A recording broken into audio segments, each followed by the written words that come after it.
This discussion takes place 20 years into democracy. What do universities do? In the 21st century, we start to look at universities as almost the mine or the place from which we get this raw material, which is knowledge. Universities are essentially about sense-making. They stand between the culture and the future, and they've got to look both ways. One of the most powerful things that we do at universities is to educate people about the other, about tolerance, about reconciliation, and it's done in a space which explicitly protects free speech, promotes argument, tries to create safe spaces for saying heretical things.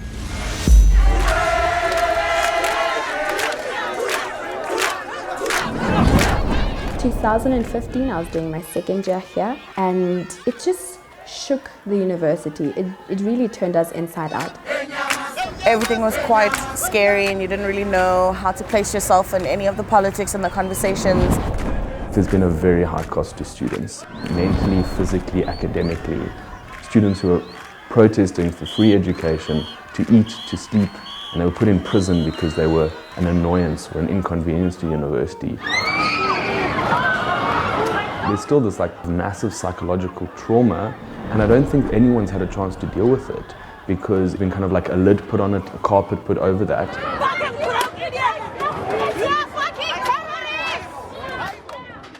There's a kind of silencing that happens, and it's not just a silencing of the past. There's a silencing of dissent. There's a management of a university's image, a kind of corporate grooming.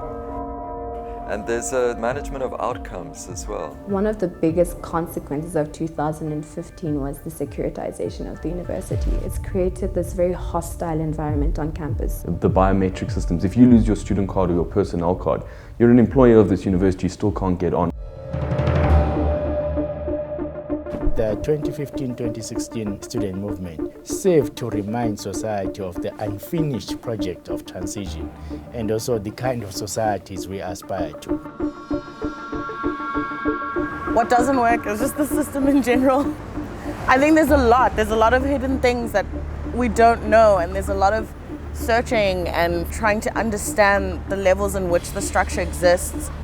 Slavery, colonialism, apartheid, all of those layered legacies of oppression, exploitation, and, might I say, suppression of local knowledges, ways of thinking, ways of doing, and the loss of agency by Africans to determine their own futures have deeply inscribed how our academy looks like. The university sits as this not quite African space. Life happens below it. People rush about in their busy lives, but the university somehow is above all of that. We operate within a template of completeness, and the university is a champion of that template. Once you acquire your degree, you are tall on it, and you are supposed to look down on everyone else. More and more people are waking up to the issue, to the idea, to the importance. I guess some people are reading, they're engaging with other people elsewhere in the world, because the question of decolonization is not just a question in South Africa. People think it's a South African phenomenon. It's not. It's been there in Latin America for years. Scholars in the UK are grappling with it in the US, elsewhere in Europe. All the historically oppressed people are asking questions about curricula in universities. The post-colonial university is an idea. It's under construction. It hasn't fully been established. What's very important about decolonization is that it focuses to a large extent on structures of exploitation and inequalities. But decoloniality, on the other hand, is a project about knowledge. An African university, to me, means that the primary source of knowledge is African-based. It allows you to freely speak your mother tongue. A space where I can just think, and if I can explain something as close as I can explain it. If I have some tradition that I want to share, it's not looked down on.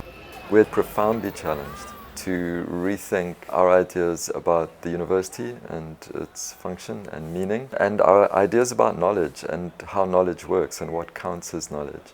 How would an African scholar, even as an elite scholar, conceptualize the world and research it and teach it and publish on it, informed by an African outlook of the world.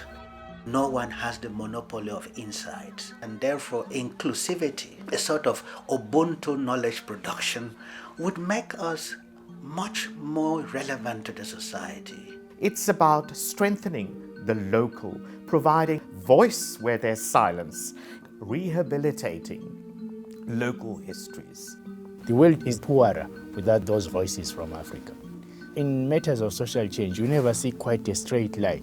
There are contradictions and all of those things that go with change are there as well. But I feel a groundswell of energy, quiet if you like, because that is the Pretoria style, at least until now, is that we need actually to harness all of that energy to move in the same direction. And what we'll be able to do is to rethink South Africa in the context of Africa, in the context of the world, to contribute new forms of knowledge and knowledge systems, actually to again introduce that diversity of voices.